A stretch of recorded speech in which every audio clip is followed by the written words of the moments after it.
the deposit going into a trust account. It's a must, right? Is that a requirement? No. Yeah. No, not at all. Because No. I think that a lot of people think that your deposit being held in a solicitor's trust account is some sort of requirement from the industry. What percentage of developers, if you would take a punt, do you reckon have the right set up there? I don't think any lawyer in New Zealand would let their without very adamant, don't do this financial advice, let a customer do an off-the-plan purchase and release the deposit to the developer builder out the back of 08. It's pretty much an industry standard. Welcome to Checks and Balances, brought to you by Partners Life. I'm Michael Vincent. This is James Blair. And today we've got Matthew Horncastle, CEO and founder of Williams Corporation, back again to talk about dodgy developers and how you can avoid them. We're back in your life. Matt, you're back with us too. Interesting one to talk about today, dodgy developers. Yeah. Okay. Right. Let's get into it. Should we name names? Let's start with names. So firstly, before we start throwing stones, I don't normally discuss things like this. So if it wasn't for you requesting this topic, because I also don't like because I'm obviously a housing provider. I have a product that I'm selling. I have a bias. And I normally find that when you're a consumer and you discuss other providers negatively, it makes you look bad. Yeah, right. So we're not going to say any names. We're going to talk general principles. Yeah. And to the developers who have made mistakes, I can see how it happens. Like there are so many external parties trying to ruin everything you do all the time. You have members in council trying to make you do silly things that don't make sense. You have urban designers trying to make all sorts of silly stuff happen. You have these consultants implementing regulations that make things not function or cause grief. You have supply issues. You have manufacturers go broke. You have funders put stresses on you. So just there are good people that come to work and do their best with the best intentions that end up with undesirable outcomes because of external providers, right? And I've done it before. I'm on no pedestal. There are projects that should have been better, that we had every intention of having better, and I'm pretty good, right? And there's projects that should have been better that external parties have done things that haven't got the outcome that I wanted. Yeah. Right. So what are my key things that I would look for? The first thing is previous track record. Yeah. If someone hasn't done a project, it's reasonable to assume that they don't have the people, processes, infrastructure to do it. That doesn't mean that someone can't do a project for the first time and nail it, but we're talking statistical probabilities. Yeah. And do you want to be the person that's putting your money behind the guy or gal for the first time? Yeah. Well, I think of my first ever project, I built it, finished, and sold it finished. Yeah. So I didn't expect anyone to trust me in an off-the-plan purchase. I built it, had it finished, had it there, done every single detail there, right? So I mitigated not having a track record by putting my money where my mouth is and actually delivering the project. First thing is previous track record. If you're looking at an off-the-plan purchase, I would not trust someone that doesn't have a track record because it's too big a statistical risk. And then within that track record, I would look for bankruptcies. This doesn't mean that someone can't make a mistake and come back. Some of the greatest stories are people coming back from adversity, right? But that should be a trigger that you see that knows that this transaction has a higher amount of risk than if they didn't have a bankruptcy. And you should be just considering that within your purchase. Yeah. Now, a lot of great developers do new companies, new marketing campaigns, and new brands for each product. That is okay if it's really clear that the developer's name's there. Yeah. If there's no clear developer name, developer brand, and every time they do something, it's a new brand without tying it's back. Just Bailey's selling it. I don't like that. Yeah. I think that has risk. I always say to customers when they throw a S&P at me and I don't know the developer, I'm like, do they have a website? I'm like, just show me the website, man. Yeah. Show me the completed houses page. Yep. Do they have a website? Do they have a track record? Is the first thing I say. Yeah. And if you can't find them for love of or money, it's just a risk. Yeah. And also when you're purchasing a house, this is a huge decision. Like you think of the pain you would go through deciding on a $10,000 purchase.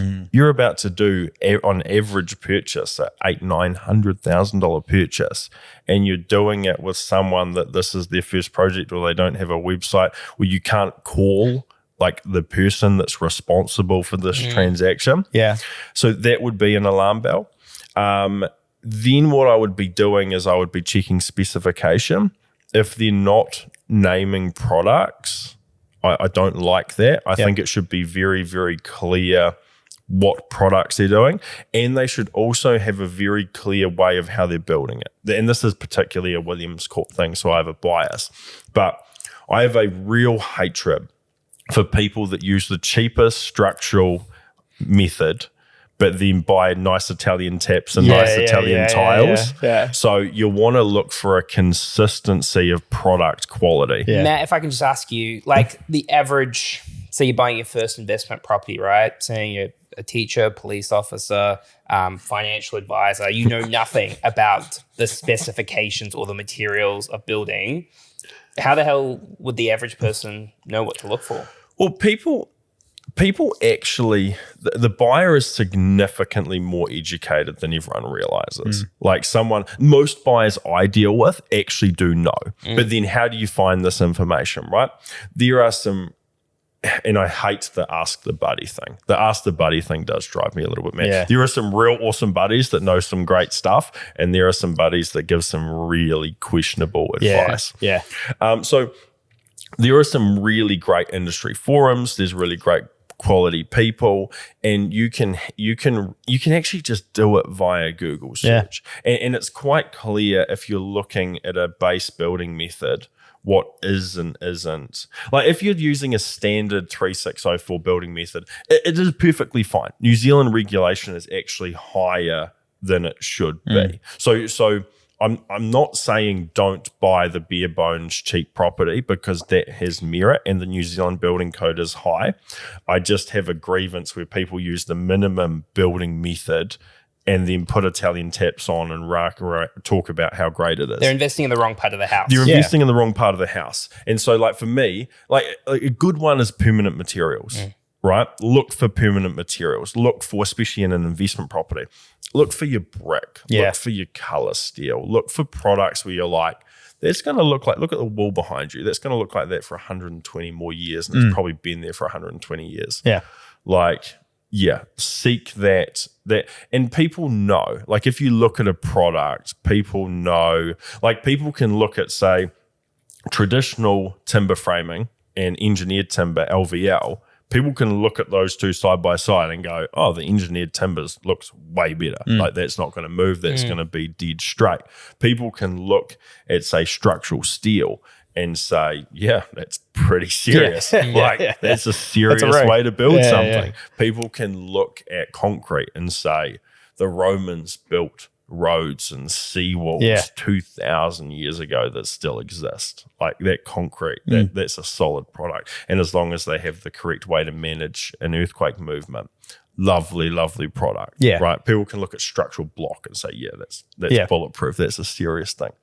So I guess what you want to do is you want to have a proper discussion with the person responsible for your purchase. And there might be an agent involved, right?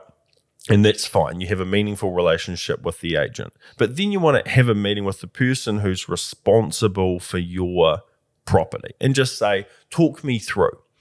Do you own the land? Do you own this? Do you have the money aside? Do you have the finance to build this project? Do you have a backup plan if the funder has a problem? How are you going to build it? Talk me through what construction methodology you've decided and why. Talk me through the material purchase. Talk me through your warranty. What do I get to explain my warranties on settlement?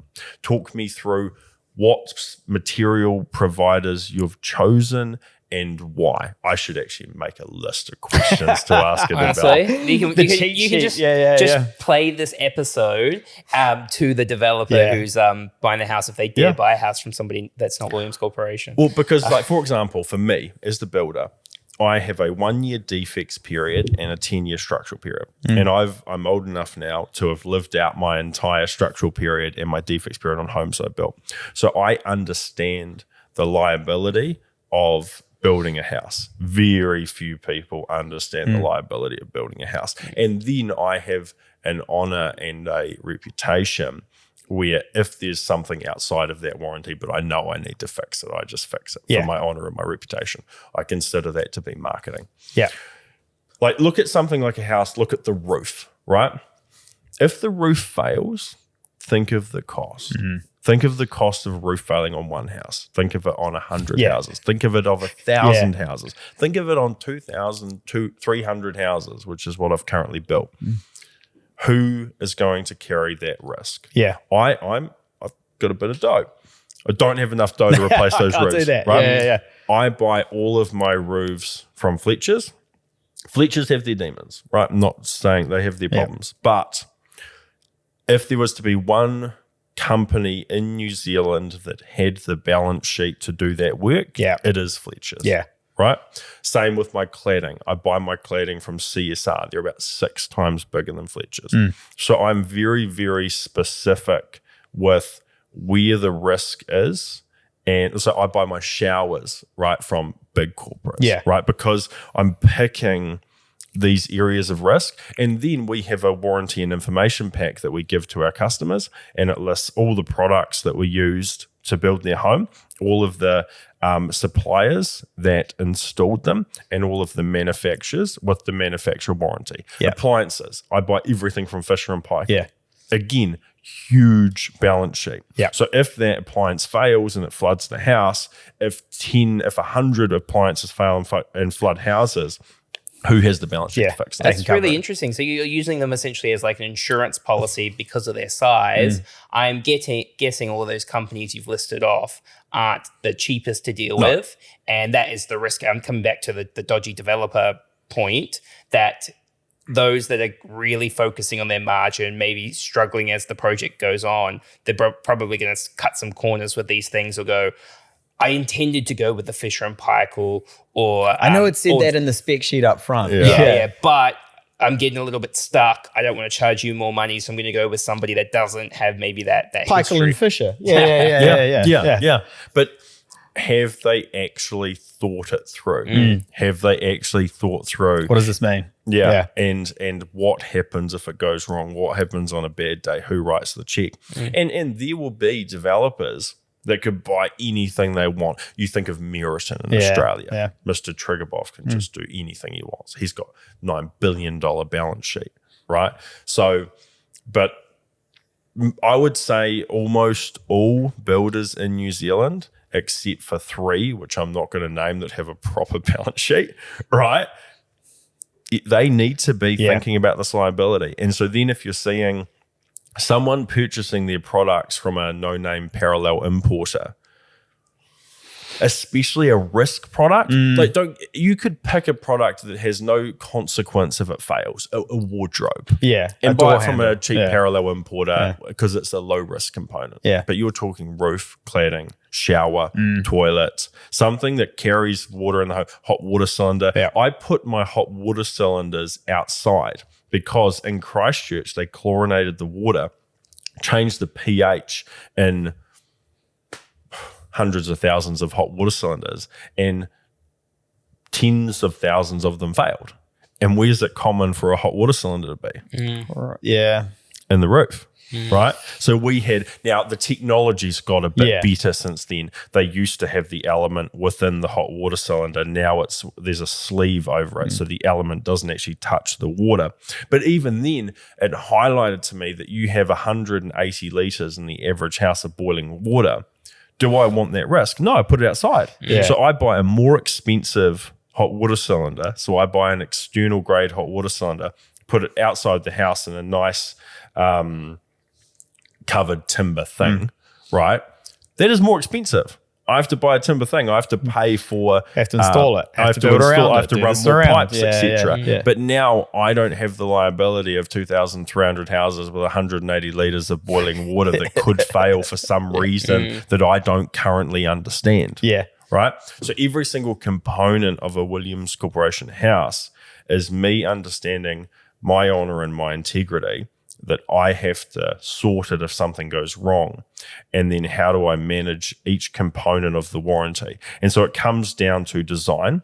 There are designs you can do that lower the risk of failing. And a classic one being no internal gutters, no flat roofs.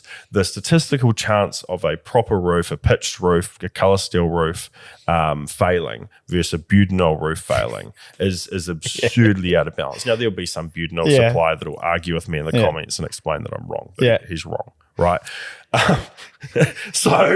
Or internal gutters, right? And he could have installed his product perfectly. There could be no fault to him. But like I live in Christchurch, it's the Garden City. Guess what? There's heaps of leaves. Hell lot of leaves. Guess what's the enemy of every single internal gutter on earth? Leaves. So like this is basic stuff. So instead of having internal gutters, we have all pitched roofs. Sophites, right? Sophites are the most beautiful thing ever. It brings the water off the cladding. You're not having water run down the cladding. The statistical chance of a waterproofing issue happening is significantly reduced by reducing how much water runs down the house. I know it might look pretty to have no soffit, but you're now increasing your risk profile for no reason other than what I believe to be not actually that aesthetic either, because I'm a practical person. So design, you can mitigate your risk. Now, if you're seeing a property with just super high risk in the design from someone that doesn't have a reputation, that would concern me. And that's a lot of the townhouses that I see. I look at it and I'm just like, why? Why did you do that spec? Why do you have the internal gutter? Why didn't you put a soffit on it? Why do you have natural timber that needs to be oiled every year on the third floor of the building? Like, did you not think about the customer, their maintenance schedule that's not going to be maintained appropriately? The product's going to fail before warranty. Like, now they're going to have to scaffold this apartment building, get 20 people's, rip it down, reproof it, do it back in. The cost is absurd. And it won't be the developer's fault because the customer won't have oiled it as per the warranty of the product. They haven't thought through that. Before we move on, we talk all the time about planning and growing our wealth, but protecting that wealth is just as important. That's why having the right insurance in place can help when life goes unexpectedly. And that's why this episode is brought to you by Partners Life, a New Zealand operated award-winning insurance provider with over 300,000 Kiwis insured and 89% of claims paid. Partners Life understand that having some insurance is better than having no insurance. They have flexible and personalized solutions for any budget or situation. Check out their website in our show notes below. Do you think there's any inherent risk when you're looking at developers or developments with the size of the development? We see a lot that, there's kind of 80 houses, 60 houses, 100 houses in these developments. Yeah, sometimes they're staged, but do you think that's an inherent risk at all? Yes and no. So essentially, let's say you're in a complex of 10 versus a complex of 100. The statistical chance of another house being up for sale and competing against a comparable product and not achieving a market premium is lower in a development of 10 than a development of 100. Right? But normally in a bigger development, you would assume you can achieve a cheaper property in a better location with more benefits because the developer should be passing some form of those scales of economy to the consumer. So I think as long as you're achieving a better product for a cheaper price than what you would achieve in a boutique, I think it's a calculated risk. So you're probably getting a higher yield, you're probably getting more benefits in a bigger project, but you do have the risk of when you go up to sell that property, you'll probably have competition within the development and not get that extra premium. But if you're buying it for cash flow, that wouldn't bother me. I have a bias because I do big projects. If you were talking to Matthew at 24, I would have been more critical of big projects, right? So there is a bias there. But again, I've seen some great value Yeah. in those bigger projects, right? So an example being, I just did a development of 30 townhouses. It was boutique-y, it was cool, it was a great location. I'm now doing a development of 57 houses, but in the development of 57 houses, there's an electronic billboard which pays 2/3 of the body corp and the fees and the insurance and things. There's a health club, so I put a sauna, spa, cold plunge, outdoor shower, and a really cool communal area. And it's cheaper, so the houses are slightly bigger and slightly cheaper than the boutique. Yeah, so you're getting the benefits passed along. There's a trade-off, and so long as there is a positive out of the trade-off, like because we see some of them, and I look at them and I go, that's 60 units and not a great location and for not a great spec, and I'm like, oh, I don't know about that one. Yeah. Well, then hopefully they're cheap. Yeah. So what? But they're not always cheap, and that's the thing. Yeah. yeah, What about the deposit going into a trust account? it's a must, right? Is that a requirement? No. Yeah. No, not at all. Because No. I think that a lot of people think that your deposit being held in a solicitor's trust account is some sort of requirement from it's the not a industry. requirement. What No. percentage of developers, if you would take a punt, do you reckon have the right set up there? I don't think any lawyer in New Zealand would let their without very adamant, don't do this financial advice, let a customer do an off the plan purchase and release the deposit to the developer builder out the back of 08. It's pretty much an industry standard. We don't touch any of our deposits. So for the listener, if you don't understand this, you probably have a great listener base that does, but a lot of people don't understand this. So what happens is when you purchase a property, the customer might confirm their purchaser conditions after their due diligence. So the customer gets their finance, blah, blah, blah. We know what due diligence is. And then they confirm their purchase condition, but then it's still subject to the development being completed, code of compliance being issued, title being issued, practical completion being achieved, a settlement pre-inspection, generally pursuant with the contract, et cetera, et cetera. Now, the deposit is held by the lawyer as stakeholder for the transaction. Now, if the transaction's completed as per the contract, the deposit and the interest that accrued for the deposit then goes through to the party, so in this case, the developer. If the developer does not complete the contract as per the contract, then the deposit goes back and the interest that follows the deposit goes back to the purchaser. So the interest follows the deposit wherever it goes. Okay. How about sunset clauses? So one thing I'm conscious of is as the market starts to move, the potentially risk that there's sunset clauses in the favor of the developer. You cancel the contract, sell it for more when the price is higher. Do you think that's huge risk? You're bang on. Really? So you should be advising your customers to increase the sunset dates. Now, at the moment, the financial industry is actually doing this. So most financial institutions require 1 year on the contract from estimated completion date, which should protect the customer. I would be telling most people if they're purchasing off the plans and they truly believe they've got a great deal and they really want to go through with the purchase, I'll be putting 3 years in. Because what happens is as the market heats up, more people start projects. As more people start projects, council timeframes go out the window. Councils become really difficult. Consultants become really difficult. The trade base, which is very hard to grow, can't keep up. So trades are harder. Material supply, which is already quite weak in New Zealand, gets caught. So every single piece of the supply chain becomes more and more difficult. And even really, really, really good quality operators can take development timeframes that double or triple. So if you believe you really want to buy something that you're buying, I would be putting 3 years in. Makes sense. And I would also be putting a clause in the contract that the developer can't deliberately slow down process to progress to realize a financial gain, a good faith clause. and then you can catch bad How would behavior. you Shout out to that. What's the giant development down on the bottom of the tower? Not Seascape. Pacifica, Seascape. Yeah. I saw a stuff article on it, and they're like, the developer's suing the bank, and the bank's suing the developer. I'm like, they're the same person. They're trying to slow the project down. I was like, is this a fluff piece or something? Yeah. How would, I mean, you mentioned about like getting a clause in there that you can't delay it down. How could you ever prove that a developer is slowing down a project? Well, what you could do is if you had a good faith clause, you could request discovery. Yeah. And then within the discovery, you could read all of their communications Yeah. and you could prove it. And you probably wouldn't even get to that level if you had the threat of discovery. Yeah. And the developer had, They'd just be they like, would just let you settle. Yeah. You would become too difficult Yeah.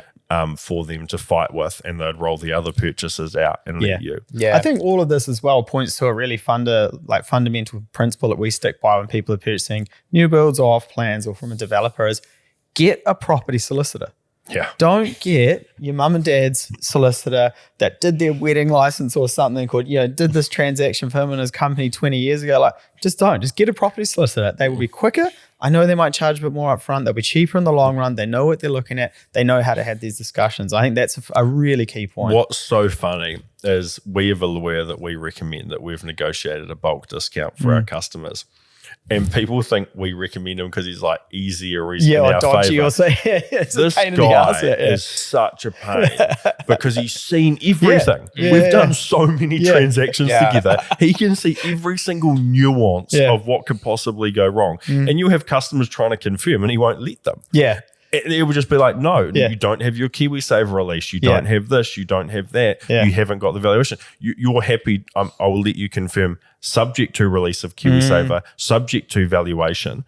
But he's like, you don't have finance and you can't pay for this. Yeah. And it's fantastic. But he is significantly more difficult than the average lawyer that I would deal with on the average purchase. And people think, but because he's Biased battle bias hardened. towards you. Saying is that it's almost the opposite because he's like, everyone expects there to be a bias. Yeah. So watch this. Yeah. And also he's seen everything. Yeah. He's seen everything. Yeah. So that means that he knows all of the nuances that can go wrong within a transaction of this nature, and he spots them a mile off. Yeah. 100%. Well, I think, we kind of debated in the previous episode about when the market will move in 2025. I think we can all agree that at a point in 2025 or 2026, FOMO is going to come back, and then that creates a huge amount of risk for an individual. So this episode has been really helpful to make sure you've got those tips. So you were saying, Matt, before about like, I need to have a checklist.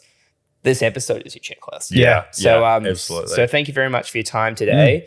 Much love to Partners Life for sponsoring the episode. Please subscribe to the channel, give us a review, give us a like, and we'll catch you next time. Cheers.